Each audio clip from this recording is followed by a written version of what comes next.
За үзэгчдээ хааз автомобилийг эхэлж байна. Тэгээд энэ удаагийн дугаарт маань татгууч автомоторсын тамирчин автоспортын мастер Сод Эрдэнэ маань оролцож байна.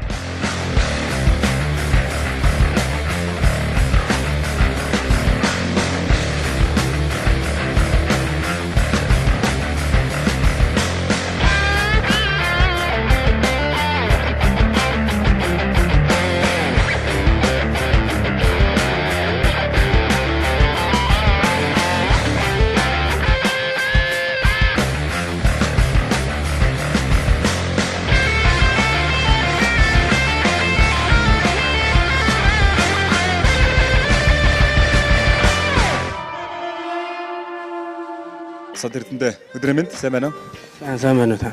Сод Эрдэнэтэйгээ хоёулаа өнөөдөр яриагаа эхлэхийн өмнө татгууч автомоторс дээр ердөө эдэн жил одоо оролцож байна. Энэ талаас яриагаа эхлэв. Татгууч автомоторс маань одоо байгууллагатай бараг 10 гаруй жил болсон байна. Би ч одоо эдний ажилчин байсан, сүүлдээ тамирчин болсон. Одоо тэгэл одоо өдний хүртэл одоо явж байна. Ер нь яг автомашины спортыг одоо сонирхоод энэ спортоор ердөө хичнээн жил хичээлж байна. Анх бол би жижиг тэрэг седан ингээл 2005 оноос хойш оролцсон. Одоо оролцоод явж байна. За тэгээд өмнө иргэд хичнээн тэмцээнд оролцож ямар амжилт үзүүлж бас тэр тэмцээнийхээ талаар амжилтынхаа талаар бас манай үзэгчид танилцуулбал. Анх оролдож эхэлсэн цагаас хойш одоо хүртэл анх оролдож эхэлсэн цагаас хойш одоо тэгэл амжилтууд байна. За юун дээр вэ? Седан жижиг тэрэгийн кросс тэмцээнд анх хэр зөргийн шагнал авч илаа. Тэгэл тэрнээс хойш тэгэл ер нь араас шагналт байрнууд олон орсон тоо.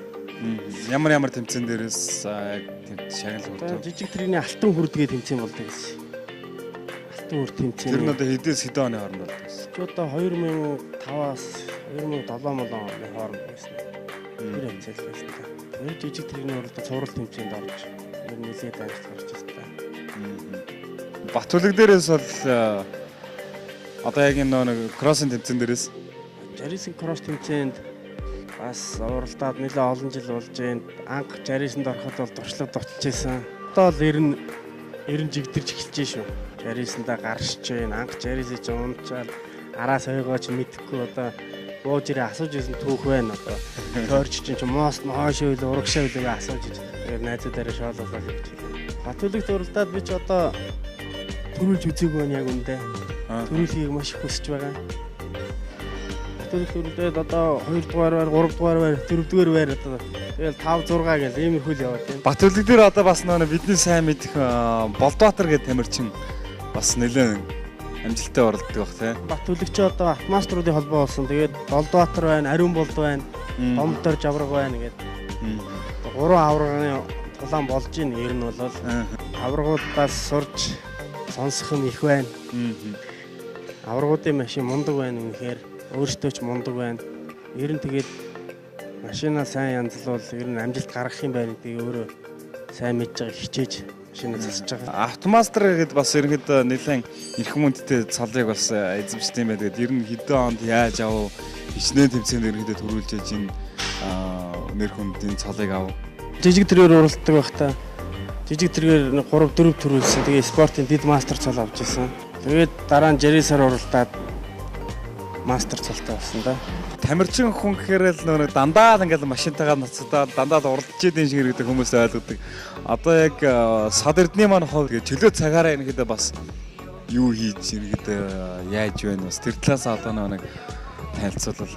Чөлөө цаг гэхээр ч одоо тэгэл ер нь машин тэрэгний л объект шүү дээ. Тэгээд машинд юм ийгээд машин засаал энэ чиглэлээр л байдаг дөө ер нь. Ер нь өөрөөс нь яг эзэмшсэн мэрэгжил нь одоо яг ямар мэрэгжилтэй бас яг тэр талаас танилцуулбал. Мэрэгжил гэж одоо юу болохоо тэгээд хойдгоороо. Ер нь бол техникийн хоббитэй тэгэл тэрүүгээр л явсаар бол одоо хүрч байгаа юм шүү дээ. Тий, өнөөдрийг хүртэл машинтайгаа цугл байна. Үүнээс цааш бас цугл байна. Өшөө олон жил ер нь оролдоно гэж бодож байгаа. Тий, ер нь бол тэмцээнд тасралтгүй ер нь орохыг хүсдэг. Гэхдээ автоспорт маш их цаг зарцуулдаг, маш их хөдөлмөр, маш их мөнгө зарцуулдаг тэмцээн. Ер нь одоо жишээлбэл нэг удаагийн тэмцээнд оролцоод тамирчин хүмүүс одоо хэдийн хэмжээний зардал юм гарч байна. За багадаа нэг 500-аас 1 сая хооронд хэлбэлзэн засвар Машин тэрэг их эвдэрсэн бол тэгэл сая гараад явчихна. Ер нь бол нэг 500-аас 800-ийн хооронд тогтмол уралдаан болгоно л гарна да. Автомаструудын холбоонд одоо хичнээн жил иргэдэд тэмцээн уралдаанд оролцсон. Маструудын холбоонд одоо уралдаад 3-4 жил болж байна уу? Нэг хэсэг завсарлаж байгаад одоо ороод 3-4 жил уралдаж байна. Маструудын холбоо маань одоо бараг 100 тамирчинтай болсон байна. 100-га тамирчин дандаа одоо бүгдээрээ 60-аар уралддаг гэсэн үг тий. Дан 60-аар уралддаг. 100 тамирчинтай болсон. Дрифтинг спортер бол нэг дугуйл ерөөсө дуусаад алгаддаг шээ шатаагаал. Одоо яг оффроуд ч юм уу кроссер ирэхэд дугуй өнтер бол ерөнхийдөө хэр төсдөг. Про шаврын тэмцээнд бол дугуй муу гайгүй одоо эвддэг юм байна л яваад их хэвтэн тий. Ард байгаа энэ машин маань бол өөрөө чинь одоо саяны тэмцээнд ерөнхийдөө бас нэлээд амжилттай оролцсон машин шүү. Тэгээд энүүнийг ерөнхийдөө босгоход эрэгтэй хичтэй хэмжээний зардал одоо хүч хөдөлмөр яаж босгох тэр талаасаа бас манай үзэгчдэд танилцуулаач. Энэ жарис би одоо 2012 онд шинээр нь авч ирсэн хурд компаниас.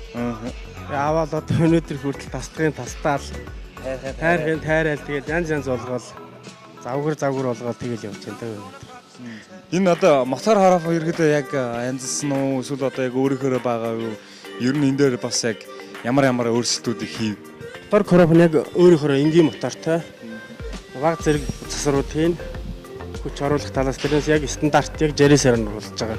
Автоматруудын холбооных бол цаанаас шаардлага нь өөрөө стандартаараа байх хэрэгтэй гэдэг шаардлагатай байдаг тийм. Тий, стандартаараа. Саяны ерөөдөө тэмцээн маань бас ер нь бол нэлээд амжилттай оролцлоо шүү дээ. Тэн дээр бол ерөөдөө бараг ганцаараа ерөөдөө жарисаар оролцоод ганцаараа бол тэр шаврданд суураа гараад ирэх шиг болсон. Тэгээд энэ тэмцээн дээр ерөөдөө оролцоход бас хэрвээ ер нь иймэрхүү оффроудын тэмцээнд ерөөдөө өмнө оролцож байв. Энэ талаараа бас танилцуулаад. Оффроуд тэмцээнд ер нь оролцоод 2-3 жил болж байна. Анх би чинь ланд татхаж моторс компани ландаар орж төрүүлж исэн ланд маяар. Тэгээд дараа нь жарисаар орж байна. Тэгэл патрол янз машинаар орсон. Ер нь тэгээ оффроуд тэмцээн харьцах дөрөв байвал ямар ч машин орж болно. Тэгэхээр хамаагүй жарис юу ч гэж болно. Өөрсдийнхөө хүснээр л орж болно доо. Саяны тэмцээн дээр ерөнхийдөө бас өөрөө чинь явуултын төр бол бас хамгийн богино хугацаанд ерөнхийдөө туулсан шүү дээ. Замыг туулсан шүү дээ. Тэгээд тэр шавар дундуур одоо босод машинууд заагдаад хахад өөрөө чинь машинд барал ер нь нэлээд гараад ирэх шахууны явсан. Тэгэхээр бас яг энэ юундаа байв. Энэ одоо тэгэл машиндаач байгаа тэгэл жолоочтойч байгаа та. Ер нь тэгэл бэлдсэннээсээ болно доо. Тэгэл дугуй. Тэгээд ямар араагаараа явах уу? Хүчтэй дайрж орох уу яах вэ? Тэрийг өөрөө шийдэл явна та. Саяны дээр ерөнхийдөө одоо жишээлбэл өөрөө шин боловсруулсан тактик нь ерөнхийдөө яаж ороод ерөнхийдөө тэгж богино хугацаа амжилттай үзүүлв. Би бол одоо урд нь орохдоо дандаа санд руу твдсэн маягтай ордог байсан. Одоо сүүлийн үед тамирчны хувьд одоо хүмүүсийн ядгаар мэрэгжлийг болж ах шиг байна. Тайван ерөөсөө л ерөнхийн тайван ороод хийх юм хийгээл гараад ирчих. Маш хүчтэй гарна. Вас бүгд ярих шийдээ. Сайхан вартасаад байна. Yes, мөрөнд. Альхиул шүү. Яа, атомын процесс хийх маш хүчтэй юм.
Ардаа цамын тэмцээнд амжилттай оролцсон Сод Эрдэнэ ахтайгаа уулзаад байна. Тэгээд тамир сэтгэл ямар байна?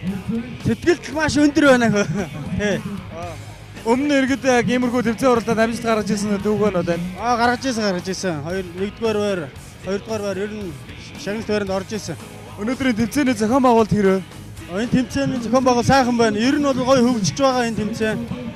Энэ том авт клубүүд, энэ тентгийн авцсарын газрууд ивент итгээд гоё хөгжиж байгаа. Өөрөө яг аль компани дээрээс оролддог вэ? Би одоо Татгүч Моторс компани тамирчин байна. Ивент итгэдэг компанийнхаа захирал Бат сайханд баярлалдаг шүү гэж хэлмээр байна ахтаа.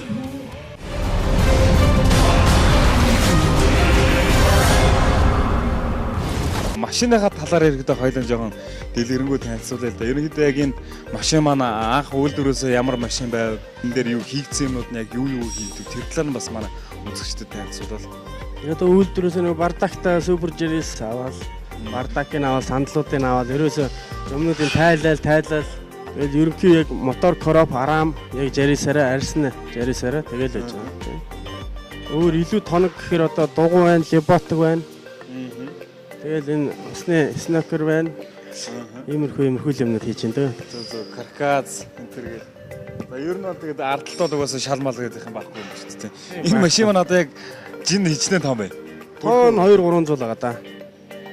Ер нь нэлээд хөнгөсөн биш үү те. Одоо яг энэ машинаар ихтэй хичнээн төрлийн яг ямар тэмцээнүүдэд оролцож байна. Одоо энэ жарисараа би ч одоо тэмцэл бол болгож харахыг боддоо шүү дээ. Одоо кросс тэмцээнд орж байна. Энэ оффроуд тэмцээнд л орж байна да. Ер нь энэ машин дээр маань бас дугуй ерөнхийдөө нэлээд одоо шавар дээр бол үүрэг нөлөөтэй гэдсэн. Энүүнийг ерөнхийдөө дугуйг одоо энэ яг юуны дугуй ингээд тавьсан байгаа юм да. Энэ нэлээд өөр арзгаар дугуй харагдаад байна чаа. Энэ ерөөсөө шаврын зориулттай дугуй. Тамирчид одоо шаврын тэмцээнд ордог тамирчдын тавьдаг л дугуй яг адилхан. Жарисны өөрийнх нь дугуй арай намхан. Тийм дугуйд жоох өндөр дугуй тавьсан. Тийм л байна. Шаврын тэмцээн одоо энэ кроссын тэмцээнүүд дээр ихтэй нэг инструмент гэдэг хүн бас нэлээд гол чухал үүргийг гүйцэтгэдэг. Одоо яг өөрийнхөө инструмент нэг тайлцуулаад ихтэй ямар хүн байна. Сод Эрдэнэ ахыхаа механикийн нэгээд 3 жил болж энэ бүхэл тэмцээнд нь механикийн хийж байна да. Кросст нь явж байна. Оффроуд, ралли. Тэгээ би сая түрүүжлийн намраас байж нэг араалын цог сууж явж үзлээ чиглэлгчээр. За раллид ямар байна?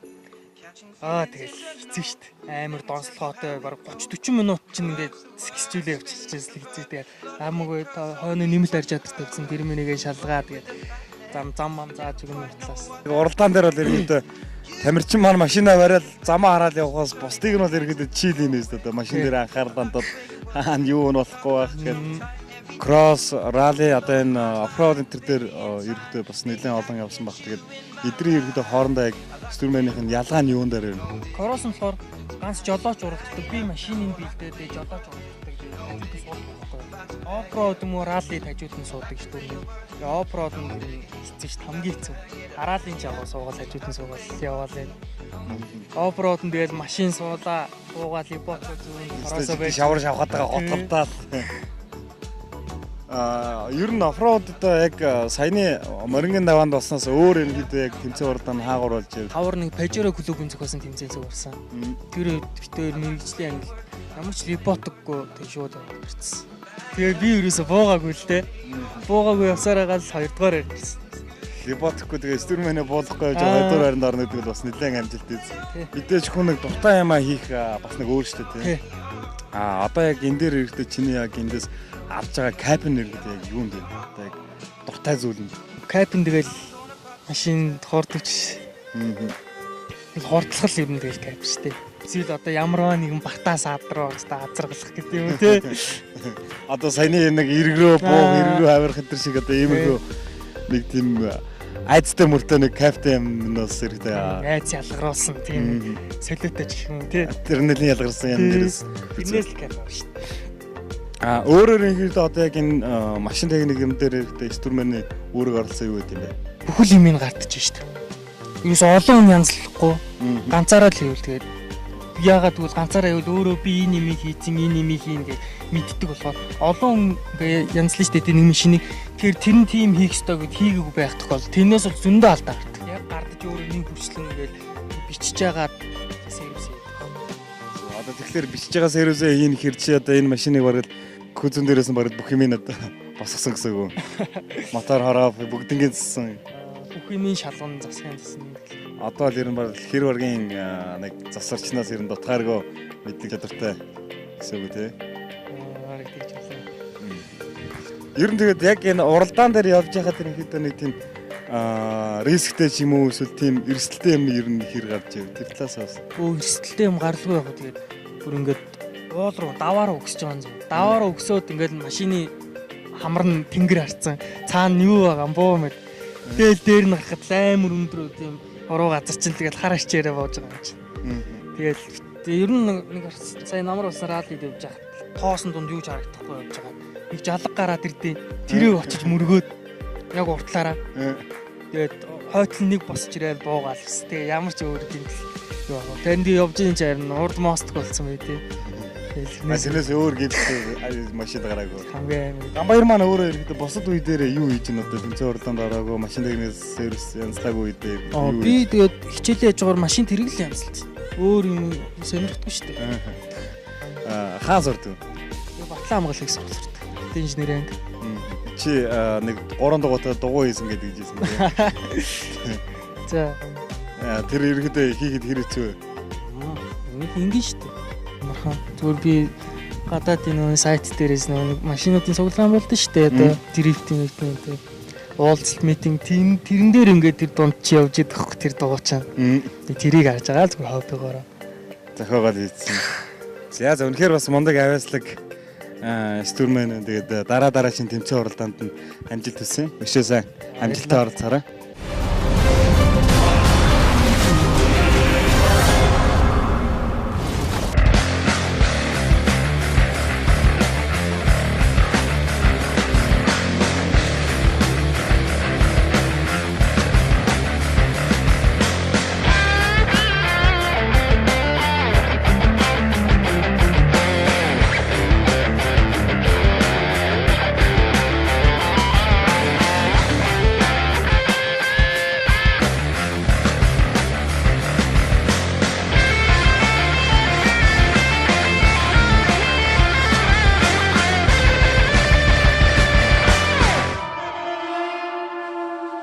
Ер нь Орс тэрийг өөрөө юугаараа ялгаатай юм бэ? Бусад машинуудаас одоо жишээлбэл Америк машин байна, Япон машин байна, Герман машин байна. Тэгээ эдрээс ерөнхийдөө Орс тэрэг маань одоо яг давуу тал илүү гарах юм яг юу вэ? Энэ талаар бас тайлбарлал.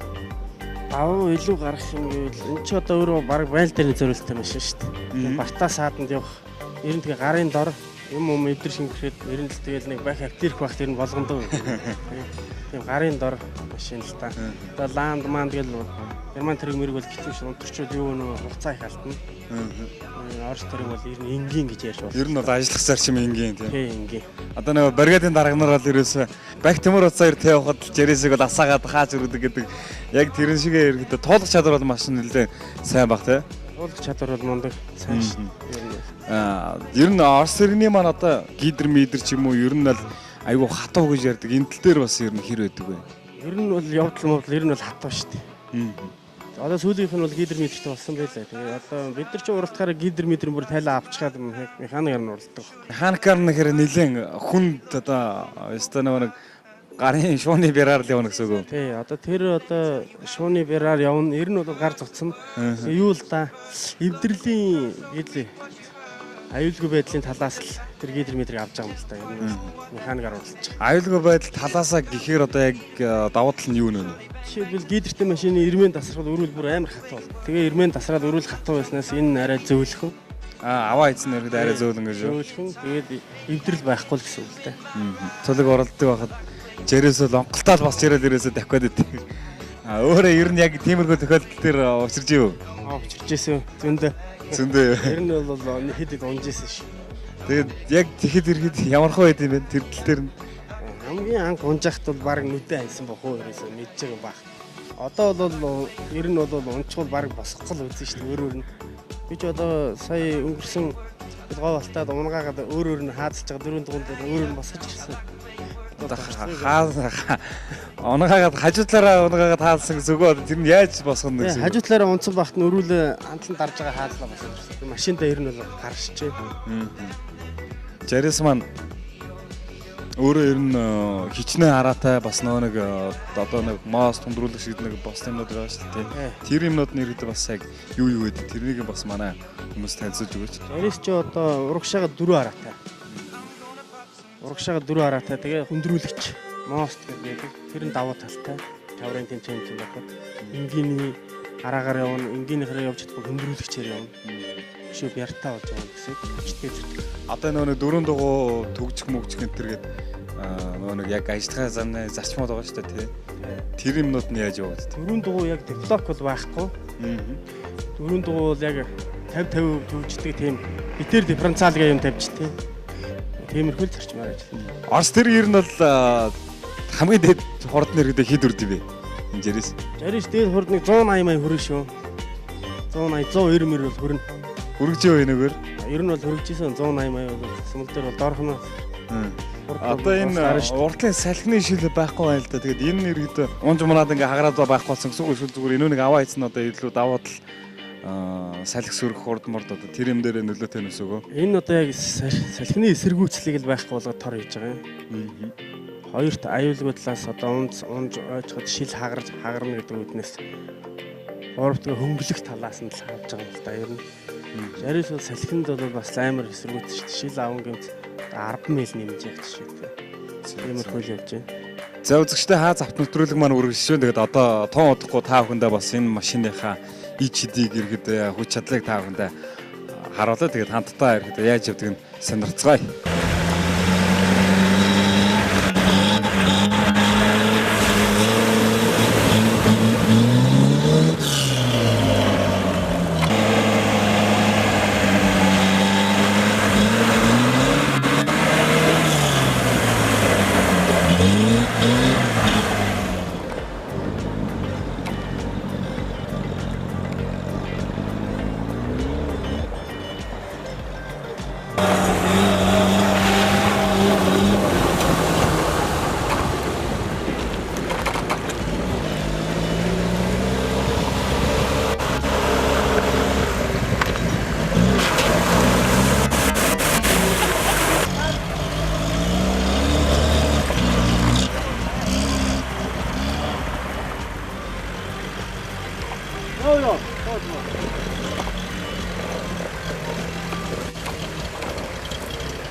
Одоо тэр иргэн гарч ирсэн байна.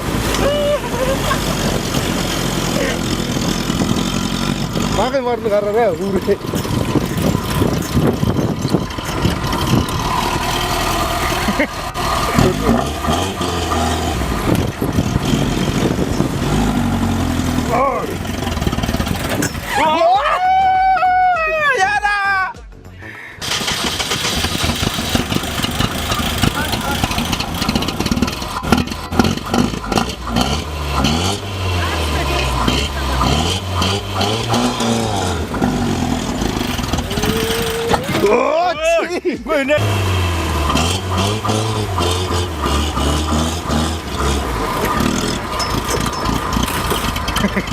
Уулыг гарчаад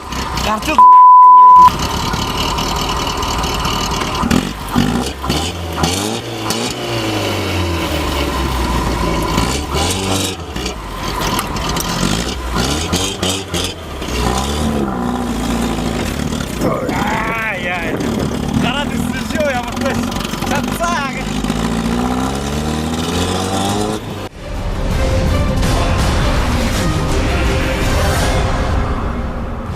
За үзэгчдээ бид бүхэн дөнгөж сайхан энэ машиныхаа хүчийг үзээд баахан явлаа. Би ч өөрөө баярлаа. Садртан тэгэж хамт явлаа. Үнэхээр бас кайфтай. Замыг голдгүй байна. За тэгээд усан дундуур яваад ховц шалнаатан эрг дундуур туучаад бас нэлээд гоё кайфыг авлаа. Тэгээд тэгэхээр бас замыг голдгүй. Дээрэс нь хүч сайтай бас ер нь шорон зам дээр бол хэрийн машиныг дагуулахаар ер нь хурдтай бас ийм машин байна. Тэгээд ер нь нэлээд кросс давхин гэдэг бол бас нэлээд кайфыг авч чаддсан юм те эндээс бол Аавна. сая бол бас хоёлаа нэлээд давхлаа шүү дээ энэ бол гайгүй юу? Ер нь бол гайгүй. Ч одоо дундчаал яг уралдах юм бол ер нь улаар гэсэн тэгэл улаан гарцаа байна шүү дээ. Тий усан дундор ороход бол ерөөсө тэр чигээрэл ерөөсө ямар ч бардак байхгүй учраас усан бол зөвхөн шууд дээр л бууж ирж шүү дээ шаланд ортол.